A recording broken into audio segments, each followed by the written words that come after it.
it's me again. So in this video I wanted to talk about cognitive bias, which is something that really excites me because there's a whole bunch of chatter out there about how money and financial decision making is all about the numbers, and it's just maths, and once you get your head around the numbers, your financial decisions will be super easy. And the reality is that us as human beings are inherently emotional when it comes to decision making, particularly around our finances. And we're also really susceptible to a whole load of really illogical thought processes. And there are years of psychology research that support this idea. And one of the things that comes up a lot in the research is this concept of cognitive biases. And I have come across 3 of them recently. And that's what gave me the idea for this video. Here we go. Alrighty. So a few years ago, a friend of my family lost just about all of her money in what was very clear from the outside, a scam. Basically, a friend of a friend of a friend suggested that she invest in some really hot up and coming company, and the trick was that this person was just close enough to be trustworthy, but not so trustworthy, not so close that there was any form of accountability whatsoever. And so she made the decision, invested a bunch of money in this company, hoping that she would get a great return. That did not happen. The company went bust pretty fast, and she lost all of her money. And at this stage you think, okay, wow, that is super unlucky. Wash your hands, walk away. However, what actually transpired is that this friend of a friend of a friend came back into the picture and said, oh, wow, that is so unlucky. I'm so sorry that that happened. However, how about you pay me some more money, we get a lawyer, and together we can nail this dude who set up this fake company. Now, from the outside, this seems like a terrible idea. You've already lost most of your life savings. Why are you not washing your hands of this endeavor and moving on with your life? Sunk cost bias is the reason that people make decisions like that. I heard about the sunk cost bias on a podcast recently. It's called Hidden Brain, by the way. It's amazing if you're interested in psychology and behavioral science. So an economist called John List was being interviewed, and he mentioned the sunk cost bias. So this is our bias towards pushing forward with a plan or project that we've already invested a significant amount of time, money, or energy into, even when the outcomes do not justify that level of input. So how does this show up in your life and in my life? So a really easy example to illustrate this is career, right? You're hanging in with a career that you really, really hate, even though you could do a course that might cost a little bit of money up front. Well, a lot of money, but that's a different topic. You could invest in a course, you could upskill, and you would then be able to do work that you are more interested in and that maybe even has better potential for salary. However, because you've already invested 10 years of your career in getting to a senior position in your current field, that really biases your decision making. So instead of seeing the long-term future where you're working in a role that you're enjoying and that you maybe are being paid more for, you're just thinking, oof, but I've already invested 10 years and worked really hard to get where I am with this career. So that inability to weigh up the future gains is the sunk cost bias. How do you combat the sunk cost bias? So basically what you want to do is, and this is much easier said than done, but basically you want to focus on the future and the outcomes that you want for yourself rather than clinging desperately to the past. So this obviously requires some real mental discipline, and it might be helpful if you have someone else that you can bounce ideas off with, who can also provide a bit more of a neutral perspective on the situation. Second bias, I'm going to tell you a story about my friend who invested in Forex, which is foreign exchange currencies. So she started with £300 and on a whim decided to invest this into a Forex account. And over the course of about 10 days, she did really, really well. So she got £10,000 at the end of the 10 days and she was feeling good about herself. Again, from the outside looking in, this is someone who has no experience of Forex trading.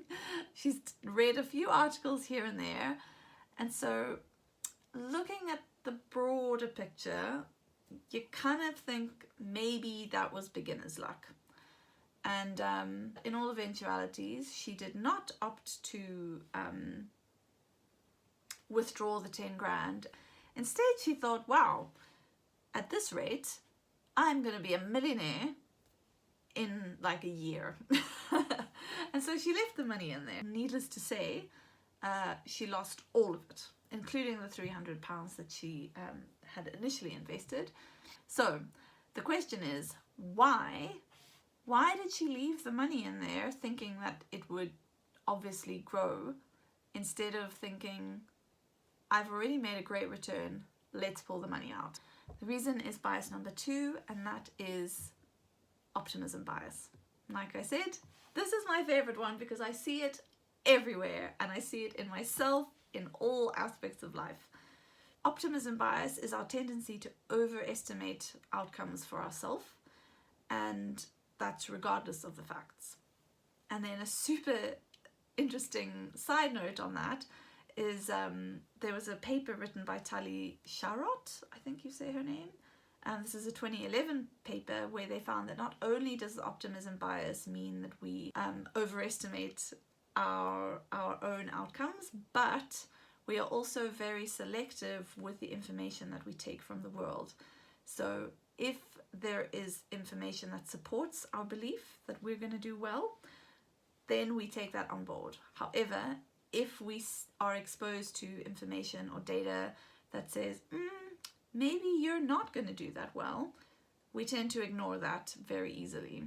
And that's so that we can maintain this belief in an optimistic future. So how does this show up in our day-to-day lives? Optimism might be the reason that you have not started your pension savings, or that you haven't got a rainy day fund going, even though your salary and circumstances may allow it. Obviously, this is excluding people, and there are a lot of them who like really can't afford to do this.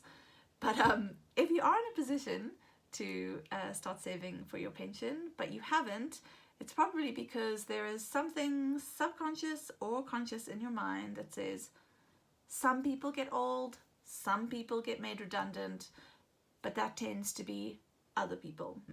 How do we combat this bias? This is one where there are very practical ways to combat it. And the first one is to proactively research or consider the downsides of any decision that you're about to make when it comes to your finances. And that is, again, like really going against your instincts, but it's really important that you are not selective with the information that you take on board.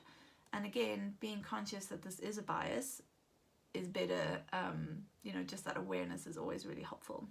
And I've actually found it really helpful for myself. Onto the third cognitive bias that is affecting your financial decision making. Right, so for the last 10 years, I have diligently been squirreling money away. I've always been a really good saver, and luckily I've always been in a position to be able to save. So I've had it mostly kept in a savings account, even though I know that the savings account is not earning great interest.